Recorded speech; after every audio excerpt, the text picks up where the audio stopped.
ID কার্ডটা আপাতত বাসায় আছে। তো এখন আপনি যে ভোটার সেটা আমরা কীভাবে বুঝবো? বোঝার তো উপায় নেই, কারণ আমি অনেককে জিজ্ঞেস করছি, বলছে ভোট দিতে হলে আইডি কার্ডের প্রয়োজন, ওই স্লিপটা হলেই হবে।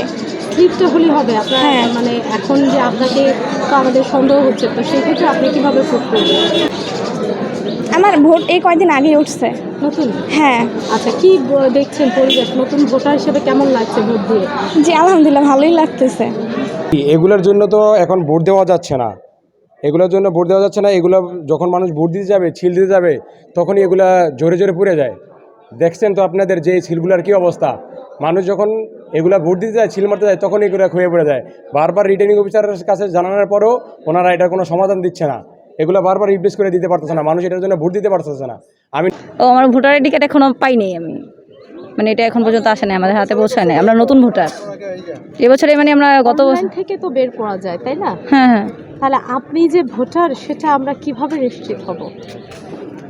আমি ভোটার, কারণ আমার ভোটার আইডি কার্ড, আমার মানে নাম্বারটা আমার মনে আছে। যেটা আর কি সিলমারি, হ্যাঁ ওইটাই আর কি উইঠা জায়গা আর কি, কালি নেই গেছে সিলমার মুখী সে সিল, যদি সিলও মারি তারপরও কালি বোঝা যায় না। আমি ওনাদের বলছি, ওনারা বলে যে এইভাবেই দিয়ে যাও। এভাবে দিয়ে যাও? হ্যাঁ এইভাবে দিয়ে যাও, আমি ওইভাবেই দিয়ে আসছি। ভোট কি বোঝা গেছে যে কাকে দিচ্ছেন?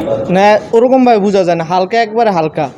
সেই ক্ষেত্রে আপনার ভোটটা কি বিফলে যাওয়ার সম্ভাবনা আছে? হ্যাঁ ওটা আছে। এখন ওনারা যদি কিছু না করে তা আমরা কি করবো?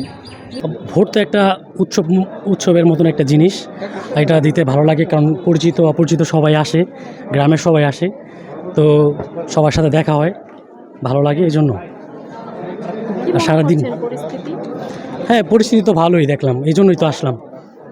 বাসায় বসেছিলাম, দেখলাম যে পরিস্থিতি ভালো, শুনলাম, এই জন্যই ভোট দিতে আসছি আর কি। আমার ভোটার আইডি কার্ড সাথেই আছে। বর্তমান যিনি উপজেলা চেয়ারম্যান আছে, তিনি বিভিন্ন কেন্দ্রে গিয়ে বিভিন্ন ঝামেলা সৃষ্টি করছেন আমার জানা মতে আর কি, আমি দেখতে পাচ্ছি।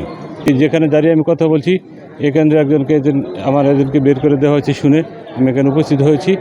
এখন যারা আছেন আইনশৃঙ্খলা রক্ষাকারী বাহিনী, তারা অবশ্যই তাদের কন্ট্রোলে নিয়েছেন, স্বাভাবিক অবস্থা বিরাজ করছে। আচ্ছা, আপনি জয়ের ব্যাপারে এখনো পর্যন্ত কতটুকু নিশ্চিত? আমি জয়ের ব্যাপারে শতভাগ নিশ্চিত যে জয় জনগণ আমাকে বেছে নেবে এবং আমাকে ভোট দিবে। আমি আশা করি জনগণ আমাকেই আবার টঙ্গীর উপজেলা পরিষদে চেয়ারম্যান হিসেবে নির্বাচিত করবে। এটা জনগণের প্রতি আমার আস্থা এবং বিশ্বাস, ভালোবাসা থেকে আমি বলছি। আমি জয়ের ব্যাপারে পুরোপুরি আশাবাদী।